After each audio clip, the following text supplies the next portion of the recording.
guys? Welcome back. It is your favorite Gimp, and I'm here with a preview for Warhammer 40,000 Speed Freaks. Now, they did a open beta here recently.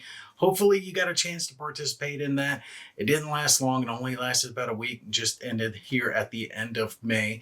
But it was an open beta for their game Speed Freaks that is going to be releasing later this year. So I downloaded it, jumped onto it, recorded a few matches to try it out and see how the game plays. And I gotta say, I was pleasantly surprised. Now, Speed Freaks is based off of the board game that they have, one of their peripheral games. They have loads of them, of the exact same name. It's based on the Orc faction in the Warhammer 40,000 universe, and Orcs are crazy. They do all sorts of weird stuff, and they love to have races and shoot at each other and blast and blow things up. So they build these crazy buggies and motorcycles, and they'll race and they'll destroy and they'll bash and they'll crash and they'll shoot, and it's all just a load of fun. I've actually got a video series up, not a series, I think I just did one, but I do have a video that I did on the board game itself. And I gotta say, the board game is a lot of fun. You get a good amount of vehicles in the box. Plus, if you do decide to have an Orc faction for Warhammer 40,000, you can use those vehicles in Warhammer 40,000. You put them right there into the game and you're all set. I've said it before, literally all you could do is just add some infantry and you've pretty well got a good starting set of Orcs to get into that faction. If you want to, I mean, by all means, do as you please. But the game itself, the board game, is worth it. Now, the question is the video game worth it? So, like I said, for Speed Freaks, the premise is basically racing and shooting and blowing up. They have like demolition derby type rallies you can do, or you can play the game as an actual race where you're trying to get far along. You'll actually pull off the boards and keep moving them to kind of have the boards symbolizing the fact that you're racing up a road or something along those lines. But there are multiple ways that you can play it, and they do have multiple versions of the game. Now, with the beta, the only version we had was the Stompa version. And in this version, both teams of 8 players would have their Stompa. So it was a blue team and a red team, and you had your big Stompa, and your goal was to pick up a bomb that was on the map and basically drive it into the enemy Stompa. One of the things I discovered very quickly in this game is it is very team oriented. You cannot do very well as a solo player. Now, I don't mean you can't play by yourself. I play by myself the whole time. What I mean is you can't run off on your own. If you do, the enemy will likely pick you apart. And if you try to approach the Stompa by yourself, it has guns on it. It's going to blow you apart. So generally, you do want to work together as a team, have teammates there to help distract the enemy and to give the Stompa something else to shoot at besides just you, so you got the chance to race in there and get the bomb towards its target. Once one team hit the enemy Stompa enough to blow it up, that was the game. When it comes to the game modes that the game's going to have, so far I only know of 2, which is going to be the kill convoy, which is the Stompa, right? Trying to blow up the Stompa. And then the Death Rally, which is the racing version where you're basically trying to race to certain points on the map. Thing was, the Death Rally was not available for the demo. At least I didn't see it on the demo. They might have had it there at the very end, but I don't think they had it available yet to the open market. So I can't say for sure how that mode of the game was going to play, but I can say for the Stompa version, I had a lot of fun with the game. It is exactly what you would expect for a Warhammer 40,000 Speed Freaks game. It's crazy. You're jumping all over things, firing crazy weapons. All the different vehicles have these crazy type weapons that they can use. My favorite ended up being the Boom Deca Snaz Wagon, if I remember right on the name on that one. And that was actually my vehicle in the game that I liked so much, and that I could have the chain gun, minigun thing on the top of it. It had a Molotov type grenade you could fire, a boost that would help ram you forward, hopefully ram into your opponent. But there were multiple vehicles available. There's another cart, there's a trike, there's a race car, there's couple of different tank looking vehicles that move a fair bit slower than the others, but they do have more armor and bigger guns than the others do. So you do have a varied selection. You will unlock some of these vehicles through the course of play. They weren't all available. You started out with about 4, and then certain things in the game would allow you to unlock them. And I found that actually kind of neat. You had to either race at 200 kilometers per hour. You had to get up to a very fast speed to unlock, I think that was the trike. You had to take 10,000 bullets from the enemy or 5,000 bullets from the enemy. I forget which one it was, to unlock the bigger tank. So through the course of gameplay, you could unlock some of these vehicles. I do think that you needed to unlock some to be able to unlock others, because the starting vehicles couldn't get to that fast of a speed. So you had to unlock the faster vehicle to be able to unlock the fastest vehicle. Thing is I think you would unlock all the vehicles within a handful of days of the game releasing. I think they do need to have more available to unlock to kind of keep people playing. You know, that feeling of leveling up, feeling of being able to unlock the new thing. There are customizable things that you can unlock, but it is paint schemes, right? New tires or something along those lines.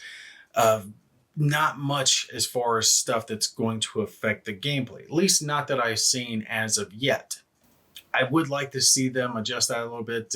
Something that kind of gives the player that goal to keep going, you know, a little bit more to unlock the points, not just paint schemes, because there's only so much painting and adjusting you can do before this. That doesn't matter. Now, me, I'm not as worried about what the vehicles look like. Others, you know, they'll get a big kick out of customizing their vehicle to the smallest minute detail. Yeah, that's fine, but that's only going to occupy a little bit of my time. When it came to the gameplay itself, the gameplay was solid. Solid B, right? Not A level, not top of the top, but good all the way across. It felt solid, like the framework was laid. And that's something you kind of see in some 40K games that the publisher won't put as much effort into it. Like I tried that DACA game that they have that was the airplane game. I ended up picking that up during the Skull sale just to try it, and I refunded it very quickly. The controls were horrid for that game, I hate to say. Thankfully, Speed Freaks doesn't suffer from that problem. The controls are solid, the game plays well, it feels good. The vehicles are a touch floaty, is the way to describe it. And they had one thing that certain players seem to really like and other players seem to really hate. And that was the boost, because most vehicles had a boost, right? Ram into the opponent or try to get going really fast. The orcs are always about going fast. Paint it red, it goes faster. But the problem was the boost goes in the direction you're looking, not the direction you're driving. And I could not tell you how many times that I was racing away from the enemy, and I have a turret on my vehicle that allows me to shoot backwards. So I'm racing this way and shooting this way, and I hit the boost thinking, yes, I'll get farther away from them. But instead of boosting away from the enemy, I'm dropped to almost a standstill, because I was going very fast in the other direction, and suddenly it boosts me behind, which is very odd. It feels wrong, right? When you hit your boost, you expect the vehicle to go forward, even if you're not looking in that direction. Some people liked it because they think it's very orky and they think, oh yeah, that's great. You know, they do crazy stuff, but it just doesn't feel right. And it really exacerbated that floaty feeling, because suddenly I would be driving forward and suddenly I'm boosted to the side or boosted to the rear, and it would kill my momentum. I would almost float in the air as I'm doing the boost. It didn't feel like driving. It felt like magic, but not like appropriate magic, just, yeah, you know, digital movement. It just was wrong.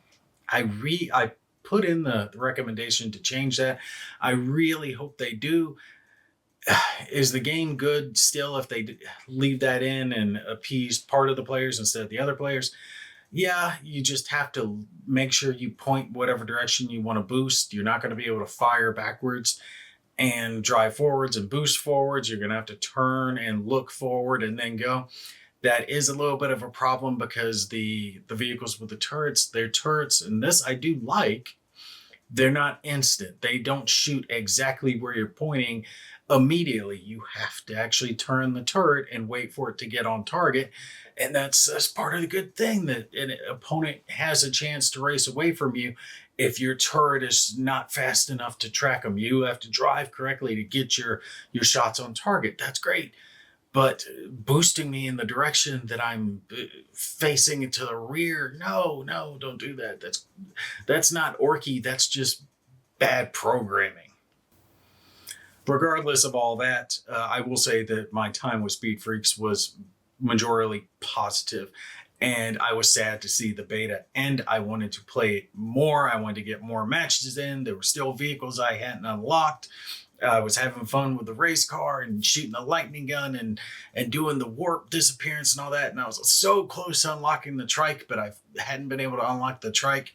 I was really looking for that, but that's what I like, right? That when the beta ended, I wanted to keep playing the game. I wanted to do more matches. I wanted to keep leveling up and doing all that. So with that feeling being there, that tells me, okay, they've got a solid base, right? You know, I want to keep playing the game. So they're heading in the right direction, and they can only improve things between now and then, right? They can only add more, tweak any little faults with it. I'll say there was no major glitches at this point that I noticed, no crashes. The only thing, and my biggest complaint, is technically a design feature. They have wanted it that way, so it's being debated on if they're going to keep it that way or not. So yeah, I'm definitely looking forward to playing some more Speed Freaks, and you guys should too. Make sure you put it on your wish list on Steam. If I had to guess, based on the pricing that you generally see with these 40K games, I would estimate that it's going to be 29 or 39, 99. My estimation is probably going to be 39.99. It's a little more polished, so I would expect it to be a little higher end on the price tag. It's definitely not a $59.99. It shouldn't have a $60 price tag to it, but $40 would be a fair price for it. And this would also be one that if you picked it up day one, it's money well spent. You don't have to wait for a Steam sale to pick this one up. Let's see how it plays out. It's supposed to release later this year, so stay tuned. We'll see when it does release, and I'll film a little bit more of it. All right, that's going to be it for me. Y'all take care. I'll catch you in the next one.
bomb! Thanks. Fixed the bomb.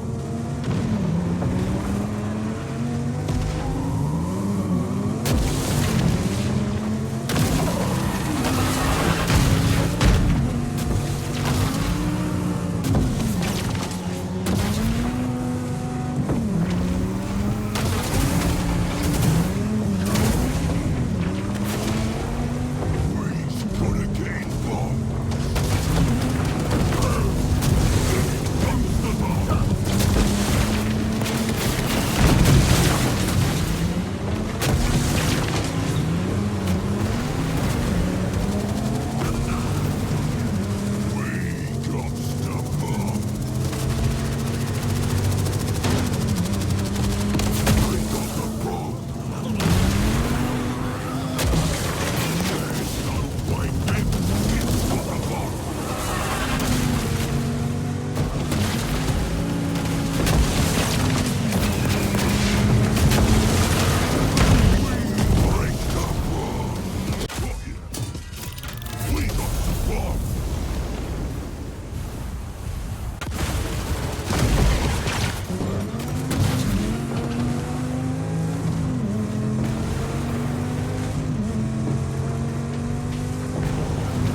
recruit.